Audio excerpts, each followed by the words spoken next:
اور آنکھ کی پتلی میں وہ تیر لگتا تھا، وہ چیخ چیخ کے تڑپ تڑپ کر کے جان دیتا تھا، اور یہاں شراب کے مٹکے چلتے تھے دوستانہ، ایسی بے رحمی، انسان کو مار کے اس کی کھوپڑی پھاڑ کے اس میں شراب پیتے تھے جی، ناک کاٹ کے، کان کاٹ کے، کلیجہ نکال کے، شرمگاہ کاٹ کے، اور دھاگے میں جو پیرو کر کے وہ گلے میں لٹکاتے تھے۔ حضرت سید الشہداء امیر حمزہ رضی اللہ تعالیٰ، ہاں جی سیٹ کر دی، نو پروبلم، نہیں ہم سمجھنے بجلی چلی گئی، کوئی بات، ایسی ہی دشمنی ہوتی ہے، کر دیجیے کر دیجیے کر دیجیے کر دیجیے۔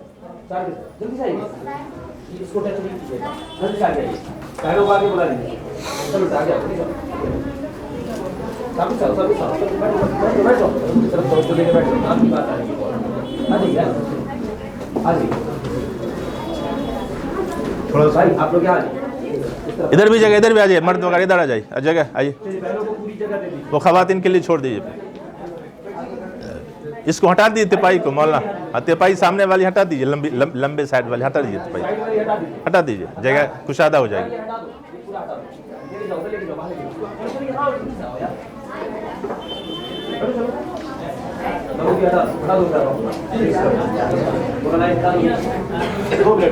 نہ کر لو،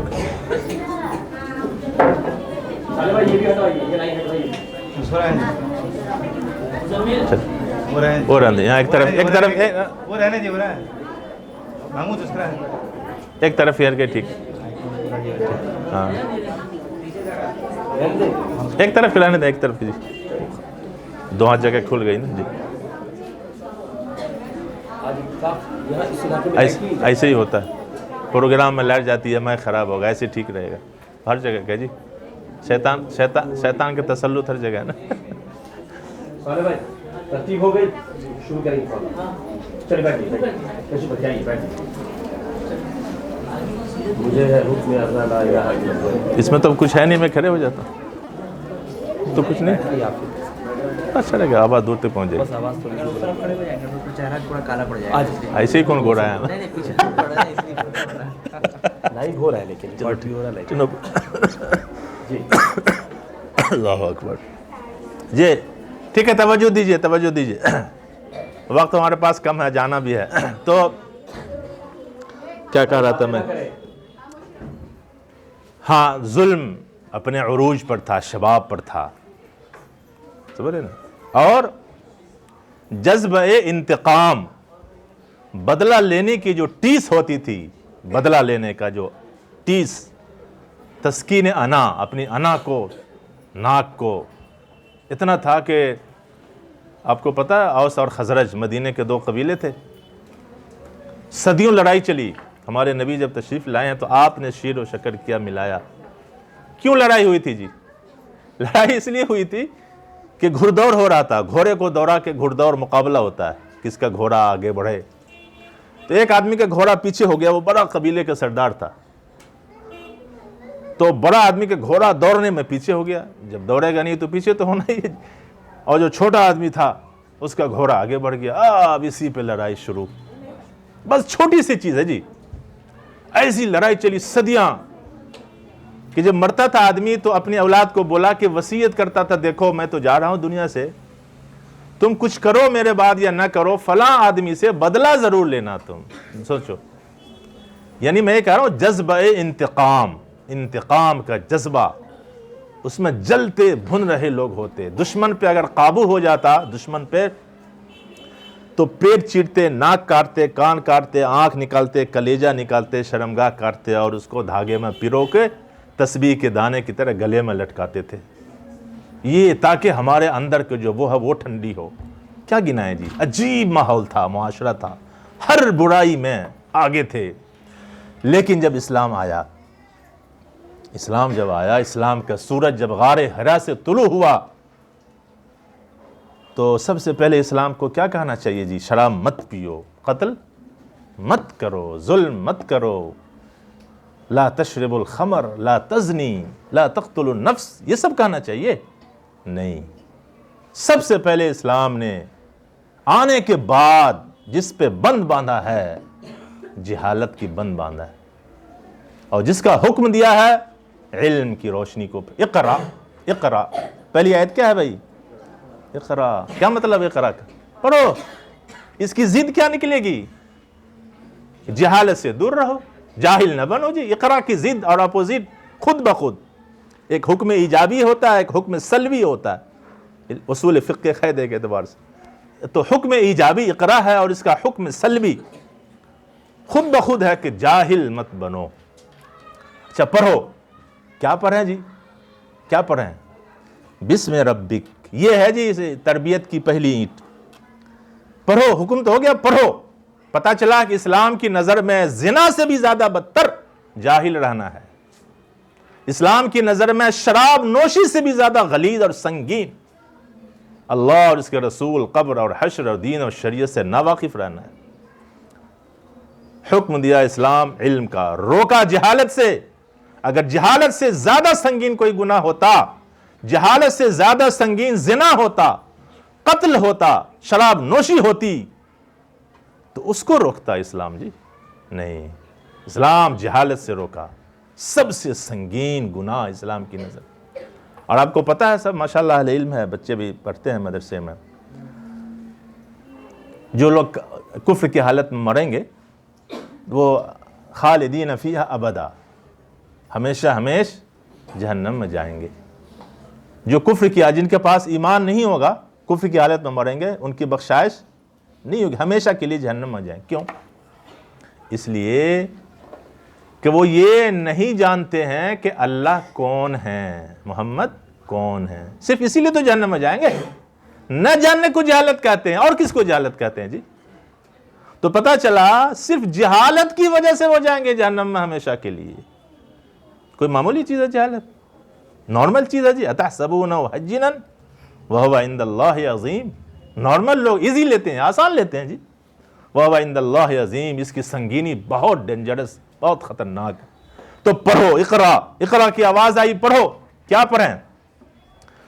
اس کے حدود بھی اسلام خود قرآن نے طے کر دیے. بسم ربک. سب سے پہلے وہ پڑھو اسم ربک، جس میں تیرے رب کا نام آئے، وہ پہلے پڑھو. کتے بلی کے نام آئے وہ بعد میں پڑھنا، وہ روکتا نہیں ہے جی. سمجھ رہے نا؟ سب سے پہلے جو اللہ کا نام آئے، جس میں اللہ کی وحدانیت آئے، جس میں محمد عربی کی محبت سکھائی جائے، حضور کی سنت سکھائی جائے، اٹھنے بیٹھنے کھانے پینے سونے، حتیٰ کہ ٹوائلٹ جانے، اور حتیٰ کہ کتنی انگلیوں سے قضاء حاجت کرنی چاہیے، وہ بھی ہمارے نبی نے بتا دیا. حضرت انس رضی اللہ تعالیٰ عنہ حضور کے خادم تھے نا جی، خادم 10 سال ساتھ رہے. حضرت انس فرماتے ہیں کہ میں نے اللہ کے رسول صلی اللہ علیہ وسلم کی کن پٹی، سب سے پہلے بال یہاں پہ سفید ہوتا ہے، میرا بھی اب شروع ہو گیا سفید ہونا، تو سب سے پہلے یہاں سے شروع ہوتا بال سفید ہونا، کن پٹی سے، یہاں سے. تو حضرت انس رضی اللہ تعالیٰ عنہ فرماتے ہیں، شمال ترمذی میں حدیث موجود ہے، وہ فرماتے ہیں میں نے اللہ کے رسول صلی اللہ علیہ وسلم کی کن پٹی میں سفید ہونے والے بال کو گن لیا. عشق کی انتہا دیکھیے جی، عشق نبی، محبت کی انتہا دیکھیے. کون کسی کا بال گننے کے لیے بیٹھا ہوا جی؟ فرماتے ہیں میں نے حضور کے سفید بال کو گن لیا، 17 سے زیادہ داڑھی اور سر کے بال سفید مجھے نہ ملے. یعنی حضور اتباع کا حکم ہے. صبغت اللہ وسیع تر معنی مفہوم میں، ایسی محبت، ایسا اسوہ، ایسا پیار نبی کے ساتھ، بال تک کے بھی گن لی. حدیث کی کتاب پڑھیے تعجب ہوتا ہے. ہمارے اللہ تعالیٰ نے حضرات محدثین کی قبر کو نور سے بھرے. عجیب کام کیا ان لوگوں نے. یہاں تک لکھ دیا ہے کہ ہمارے نبی صلی اللہ علیہ وسلم نے زندگی میں کتنی مرتبہ مسکرائے، اور جب مسکرائے تو آپ کے دندان مبارک کتنا ظاہر ہوئے، اتنا تک کتابوں میں لکھا. اور قربان جائیے، آج کل لوگ کہتے ہیں پرائیویسی پرائیویسی. آج اپنے گھر کے اپنے آدمی کے موبائل آپ چیک نہیں کر سکتے ہیں، غصہ ہو جائیں گے جی. یورپ امریکہ میں بہت ہے پرائیویسی پرائیویسی، یعنی ہمارے نجی معاملات تم کیوں اس میں مداخلت کرو گے. یعنی یہ پرائیویسی. ہمارے نبی صلی اللہ علیہ وسلم نے اپنی بیوی، اندرون خانہ اور امور زوجیت، میاں بیوی کے جو نجی تعلقات ہوتے ہیں، اس پہ کوئی واقف ہو سکتا ہے؟ کوئی مرد برداشت کر سکتا ہے جی ہم بیوی کے ساتھ جو امور انجام دیتے ہیں ہم دنیا کو اس کو اوپن کریں؟ کوئی نہیں اس کو. لیکن قربان جائی اس نبی پہ کوئی چیز پردہ خفا میں نہیں رکھا. اور اسی لیے آپ صلی اللہ علیہ وسلم نے اپنے حرم مبارک میں متعدد ازواج لائے، کنواری بھی، بیاہی بھی، طلاقن بھی، مطلقہ بھی، شوہر دیدہ بھی. حضرت خدیجہ رضی اللہ تعالیٰ عنہ شوہر دیدہ تھیں، پہلی بیوی تو وہی ہیں. اسی لیے کہ عورتوں اور مردوں کے جو مخصوص مسائل ہیں جنہیں ہم بیان کرتے ہوئے شرماتے ہیں، حضور نے اس کو بھی حضرت عائشہ کے ذریعے سے عورتوں تک پہنچا دیا. جو طہارت کے مسائل ہیں حیض و نفاس کے، حضرت عائشہ کے پاس خواتین آتی تھی اور حضور کھل کے بتاتے تھے، کھل کے، کچھ بھی پردہ خفا میں نہیں رکھا. کیوں؟ تاکہ بچے اور بچیاں جو نسل آنے والی ہے قیامت تک وہ سارے نور نبوت سے، اسوہ نبوی سے متعارف ہو. تو یہ بچے جو ہیں سب سے پہلے اسم ربک، بچوں کے ذہن میں، فکر میں اللہ اور اس کے رسول صلی اللہ علیہ وسلم کی معرفت اور پہچان. دیکھیے ایک باپ آیا ایئرپورٹ پہ اترا، بیٹا گیا ریسیو کرنے، کافی سال کے بعد، میں مثال دے رہا ہوں سمجھانے کے لیے، صرف 10 سال 20 سال کے بعد کسی کا باپ آیا باہر سے اور بیٹا گیا، پہچان نہیں رہا باپ کو. وہ بیچارہ بوڑھا آدمی بہت بڑا گٹھر رکھے ہوا پاس میں بیگ، اور ایک نوجوان کو دیکھا ایئرپورٹ کے باہر، کا بابو ذرا اس کو ہمارے اٹھا دو. کہا نہیں جی ہم کیوں اٹھائیں گے، آپ جانو، آپ کا کام جانے، ابھی پہچان نہیں ہے دونوں میں. تو انکار کر دیا. کچھ دیر کے بعد اسی بڈھے اور اسی نوجوان سے جب تعارف ہوا، آپس میں شناخت ہوئی، معرفت، تو پتہ چلا رہی یہ تو میرا باپ ہے جی. تو اب خود بخود وہ گٹھر جو ہے بیٹا سر پہ اٹھا لیا. معرفت ہوگی نا، معرفت کے معنی پہچان، شناخت. معرفت ہوگی تو محبت ہوگی. معرفت ہی نہیں، جانتی نہیں کہ بڈھا کون ہے ہمارا، تو ہم کیوں اٹھائیں گے جی اس کا بوجھ، ہم کیوں، اس کا بیگ ہم کیوں سر پہ اٹھائیں. معرفت ضروری ہے. آج جو RSS اور اس کے ہمنوا اسلام دشمن طاقتیں ہمارے بچے کو ہائجک کر کے مرتد بنا دے رہے ہیں اور وہ آسانی سے اس کے سیلاب میں بہہ جا رہے ہیں، اس لیے کہ وہ معرفت ہی نہیں حضور کے ساتھ، وہ جان نہیں کہ محمد عربی کون ہے.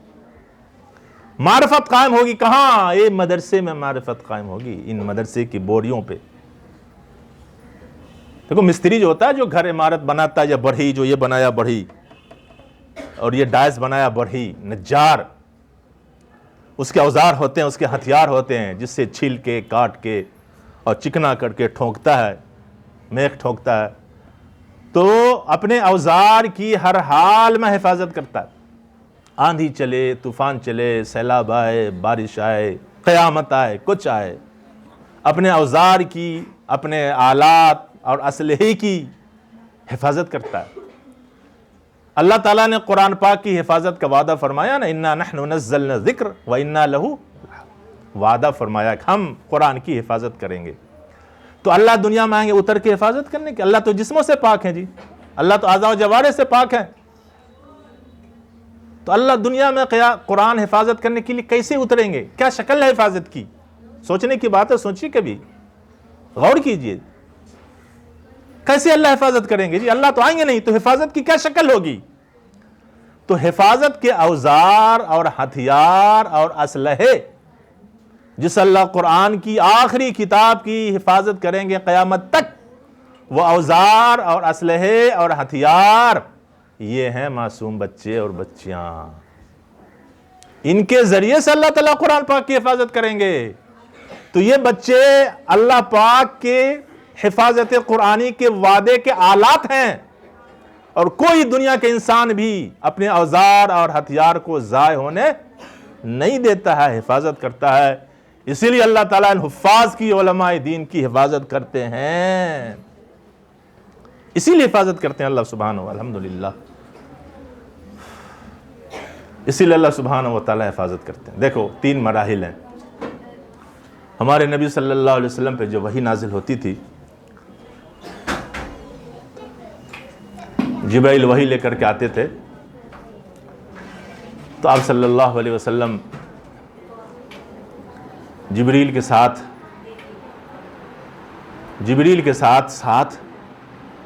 پڑھنے لگتے تھے. تاکہ بھول نہ جائیں.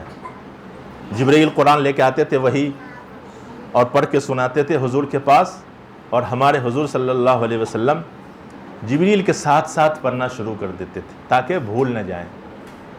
تو اللہ پاک نے آیت اتاری, کیوں آپ پریشان ہو, لا تحرک به لسانک لتعجل به, کیوں جلدی کر رہے ہیں آپ اطمینان سے رہیے, جب جبریل پڑھ لے اس کے بعد سکون سے آپ پڑھیے. اس کے بعد اللہ نے 3 وعدے فرمائے, ان علینا جمعہ, اللہ فرماتے ہیں کہ ہماری ذمہ داری ہے کہ قرآن کو ہم جمع رکھیں گے, ہماری ذمہ داری, صیغہ وجوب ہے علا, ان علینا, ہماری ذمہ داری ہے, ہمارے اوپر واجب ہے. اللہ کہ اللہ پر تو کچھ بھی واجب نہیں, اہمیت کو بتانے کے لیے اللہ فرما رہے ہیں ہماری ذمہ داری ہے کہ ہم قرآن کو جمع کریں گے. یہ پہلا وعدہ ہوا. قرآن کو جمع کہاں کریں گے؟ یہ بچے کے سینے میں. ہمارے موبائل میں, آپ کے میرا واٹس ایپ کا گروپ ہے, دن بھر میں ہزاروں میسج آتے ہیں علماء کے, مفتیان, ہم اس کو ایک مرتبہ دیکھ کے یاد نہیں کر سکتے. اردو میں, عربی میں, اپنی زبان ہے جی, پڑھی ہوئی زبان ہے. ہمارے پاس آئے ہوئے چند سطر کے رسالے اور میسج کو ہم زبانی یاد نہیں کر سکتے ہیں, بہت مشکل ہے. اپنی زبان, کلام اللہ ہماری اپنی زبان تو نہیں ہے, 6000 سے زیادہ آیات ہیں اور سب یاد کر لیتے ہیں جی, کوئی معمولی چیز ہے؟ اللہ پاک کی طرف سے ہے, اللہ کا وعدہ ہے, ان علینا جمع, پہلا وعدہ.